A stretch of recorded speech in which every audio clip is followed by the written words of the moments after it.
Hello to you. Welcome to Rhoda 360. Are you here for the highest level of academic achievements? Are you interested in pursuing a PhD program or you know someone who is? Today, we explore PhD studies in New Zealand, one of the most beautiful and put together country in the world. From admissions to funding to visa pathways to everything about studying in New Zealand, we'll discuss in this video.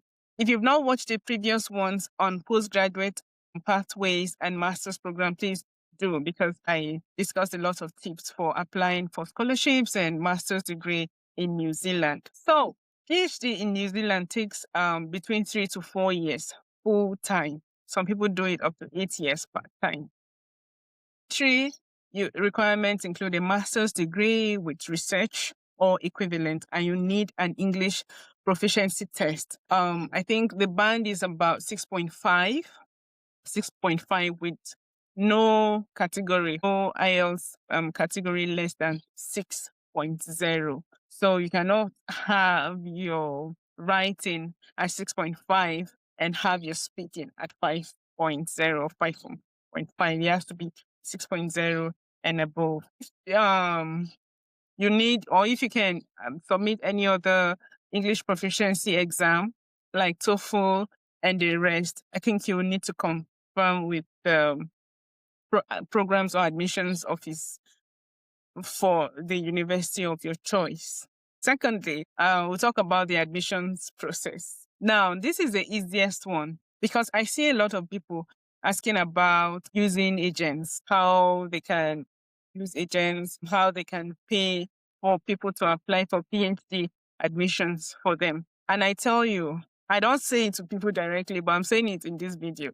If you cannot apply for a PhD admission in New Zealand, then you shouldn't be going for a PhD. You shouldn't be going for a PhD. Many of us or many people are going for PhDs in their home countries or in other countries because people are doing it or people are using it as maybe an immigration route or something, right? But if you cannot apply for a PhD admission to New Zealand yourself, you shouldn't be doing a PhD. You shouldn't be doing a PhD. You shouldn't be looking at maybe a PhD or just stay within masters or try to get a job or something, right? First of all, identify a research area and its supervisor. At the PhD level, you're already past the milk stage. You're already past, the bachelor's, the postgraduate diploma stage, even the master stage. At the PhD level, you should know, you should have an area of interest. And this is not high level area of interest. I want to go for public health. No. If you're going for public health, what aspect of public health are you going? Under the aspect of public health, what section? What are you interested in finding? What are you interested in developing a hypothesis for and answering those questions? I'm going to use the last videos I used earth science. This one I'm going to talk about public health because a lot of people, especially people with health science background, go into public health without actually knowing what they are going to do there. They are just doing it because it will give them a postgraduate degree. It will call maybe because of the title, doctor, this person, right? But then you should have a research area. It's so embarrassing when people come to my DM and then they ask me questions like people going for PhDs and then they ask me, what area can I even study? And then they expect that I should leave whatever I'm doing and begin to tell them, okay, and begin to take them from their bachelor's degree level and begin to discuss and begin to break it down for them what you should study at a PhD level. I mean, you've done a master's degree. If not for anything, the continuation of your master's research should give you an option. Whatever you did, thought masters or research masters, whatever you learned during your master's degree should give you an option, should give you like a view as to the research area you'll be interested in. So the first and foremost is not the supervisor's name, because if you don't identify your research area, you won't be able to know the supervisor to go for. Is a reason why many people are applying to so many adverts online. As they see on Twitter, they apply, they don't even know what they are doing. Luckily, if they even get into it, it's a problem. Always identify your research area before you look for supervisor. While you look for supervisor, please, these people are very busy people. As you know, New Zealand is a very small country, and people in positions of, supervisory positions, they are actually very busy. So if you're going to reach out to a supervisor, ensure you do the needful. There are videos all over YouTube, all over social media as to how, to identify and how to cold email a supervisor or a potential supervisor. If it's a school that you can reach out to the supervisors directly, then you should be able to reach out to the program officer with all your questions. See, program officers are some of the nicest people you can have in the university, because those ones are ready to answer your questions at every time, except they are not in the office or except they are busy. But once they see it, they will respond to you. Always ask questions beforehand. Don't put all your documents and submit and be expecting that. No, always ask questions. Identify your research area. Cold email the supervisor or the program officer. If the supervisor responds, good for you. Either a no or a yes, it's still good for you. If they don't respond, take it in good faith that they may be busy or their assistants may be busy or whoever is in charge of their email then. But the program officers will always respond to you and tell you what to do. Every university have their supervisors. Their supervisors have portal.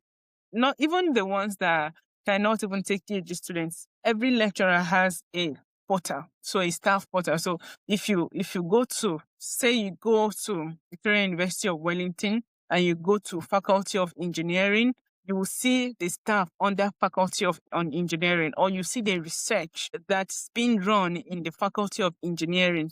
And when you click on the research that interests you, the research area that interests you, you are going to see staff, the names of staff. And then when you click on the picture, on the names of each staff, you will see what they've done before, the research that they've done before, the research they're doing now, and their research area in general, their area of interest in general. Is something that when you're looking for funding, not just admission now, when you're looking for funding,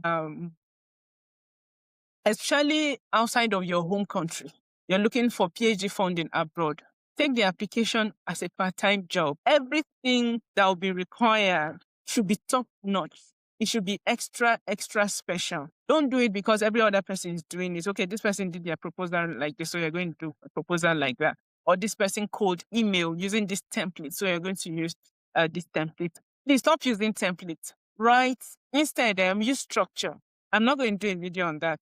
If you go on YouTube, if you go online, you see the difference between cold email templates and cold email structure. Fill in your structure yourself with your own words, with who you are and what you are interested in, and how you're going to add to this to this potential supervisor's research, or how you are going to add to their department. In the last video, I talked about, how to, in cold emailing and in preparing your proposal, always show that you have something to offer. Always show how maybe the end game or the outcome of your research will help the supervisor or the research group or the department or the faculty or the school in general, or even the country. When I was applying for mine, I think when I was applying for my master's scholarship, I used the sustainable development goals of that year. I think I mentioned about 3 sustainable development goals. I was able to connect my research interests to there's 3 subsections of 3 sustainable development goals. I was able to connect it. I said, okay, this is what I want to do, and this is how it's going to help, sustainable development goals. I used sustainable development goals then because I was not really this exposed, right? If I knew then what I knew now, I'll not just use sustainable development goals. I'll also use the university's goals, the university's daily, short-term or long-term goals, or the faculty or departmental goals. Look, in every faculty, in every department, in every school, there is, for instance, School of Pharmacy, right? There is a goal. If you look at it, there's a goal they want to achieve in a certain area of research. Your proposal or your cold email should show how you're going to add, how your area of interest is going to add, to support that goal, to support the achievement of that goal. It's not enough to just want a degree. It's not enough to just want a title. How are you going to make it work? How are you going to support people? How are you going to support the new country you're going to? How are you going to support your home country? These are the things that should be seen in your proposal. Your proposal should not just be about me, I. How do you give out?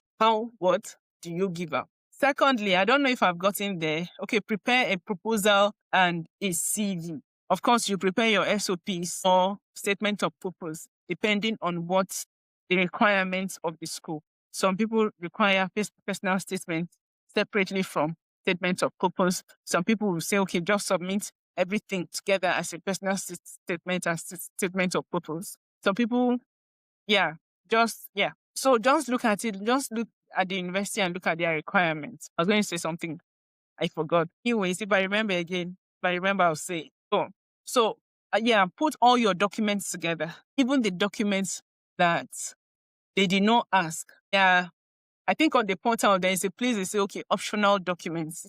Any document that especially when you're looking for funding, you're looking for full scholarship or even partial scholarship. Any document support your application, please add it. What are examples of such documents? Your research article, your published material.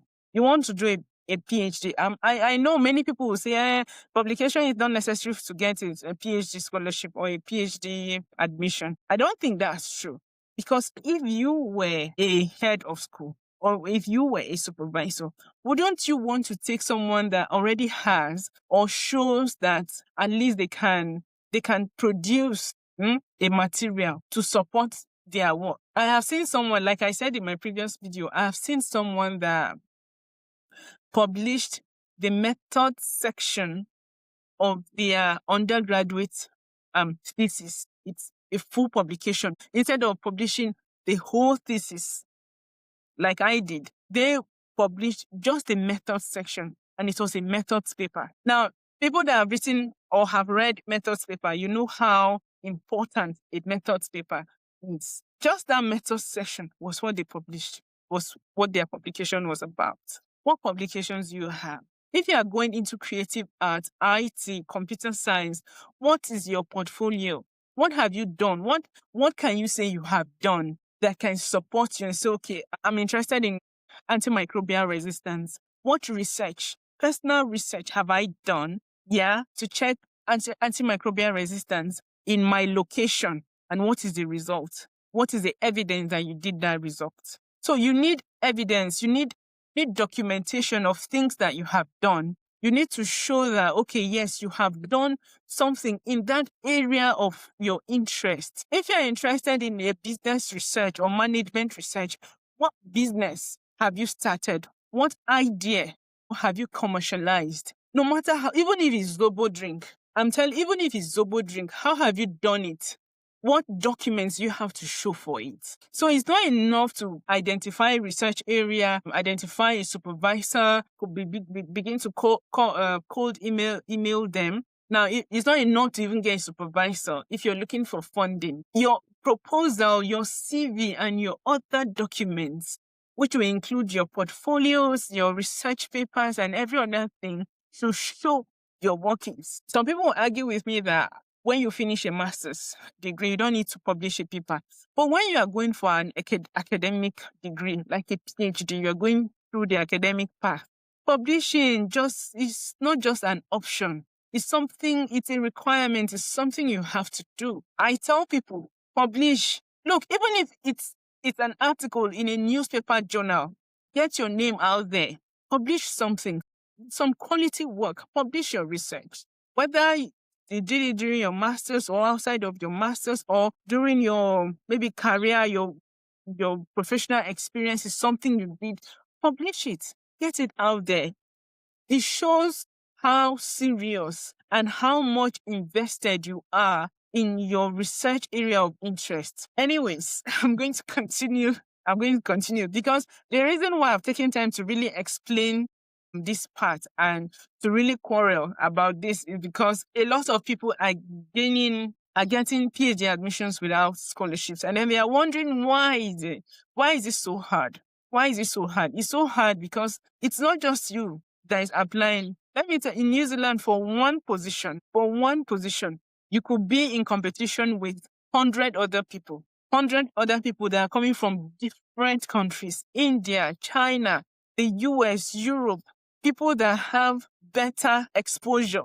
If you're going to work in the lab, people that have better lab exposure than you, people that have more quality publications than you, people that understand this research area more than you, people that have more experience than you. So if you're going to put in your application, don't put in your application, lackadaisically as if, okay, just put it there. Because you're seeing New Zealand as a small country. No, you need to prepare well. You need to gather your documents well. You need to actually write properly and ask questions. Program office, if you get a supervisor, you can, chat with, discuss very well with them. Admission is not hard to get. It's a funding that might be a little bit competitive because of the influx of international students. Deadlines for applying to universities, it's on a rolling basis. So there's not like the US when you have one specific deadline. In New Zealand, it's on I think a per semester basis also. There's deadline for 1st of March in some schools. There are deadlines for 1st of March, 1st of July, 1st of October or November, thereabouts. So you have to know the school you're interested in and then check their deadlines. So you have to check deadlines for both admission and scholarships. For some scholarships come alongside the admission letter. Yeah. Next one is tuition scholarship. Tuition and scholarship. Let's talk about the tuition fees. Look, guys, even if you don't get a scholarship, New Zealand is one of the cheapest places you can get a PhD. In New Zealand, tuition for PhD in New Zealand is as per domestic rate for international students. So even if you don't get funding and you decide to pay your way through your PhD, you're going to pay you're going to pay domestic rates. For the University of Auckland, it's about 7,000 to 8,000 per year, not more than 9,000 New Zealand dollars. 8,000 euros or pounds, British pounds or US dollars, New Zealand dollars per year. So imagine you're taking 20,000 or 25,000 euros to Europe for a PhD when you can, pay 8,000 New Zealand dollars per year and you have your PhD in this peaceful, very nice, very beautiful country with beautiful people. The next one, AUT, the same thing. AUT, Victoria University of Wellington, University of Otago, all of them is between 7,000 to 8,000 New Zealand dollars per year. And don't forget, if you're coming as a self-paying student, you have to pay these school fees before you apply for visa. So say you secure the admission today and you pay your school fees this January and you apply for your visa from your home country this January. Once your visa is out and you land in New Zealand, you start.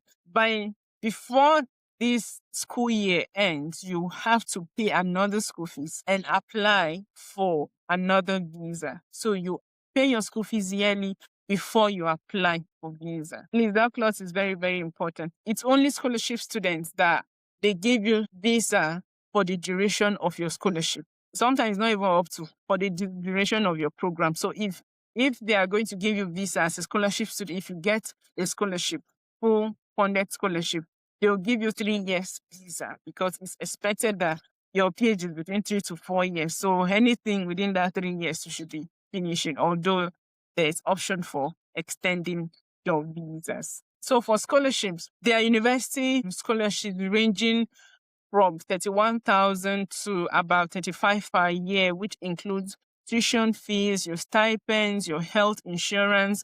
But some people do not cover health insurance, like AUT. Vice Chancellor's doctoral fellowship do not cover health insurance, if I'm correct. Yeah. So I think it's about 30 to 35,000 all across New Zealand. So depending on the school, the variation will now depend on the school. Maybe University of Auckland will be higher, Tago University scholarship will be lower, and things like that. But then there are international scholarship. You can get funding from your home country. So many people do, and the funding you get from your home country is really more than what you get from universities in New Zealand, right? So you can get funding from your home country if you're able to secure the Commonwealth scholarship. Doctoral scholarship is very, very good, very, very good. So there are different ways you can secure scholarship.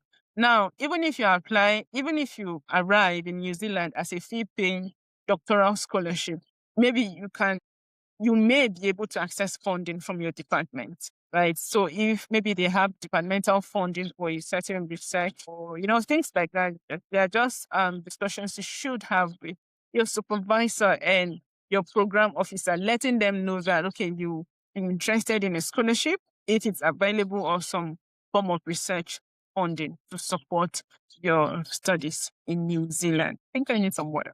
Okay, so let's go to visa and work rights. Student visa, if you're a PhD student here, it's unlimited work rights for PhD students.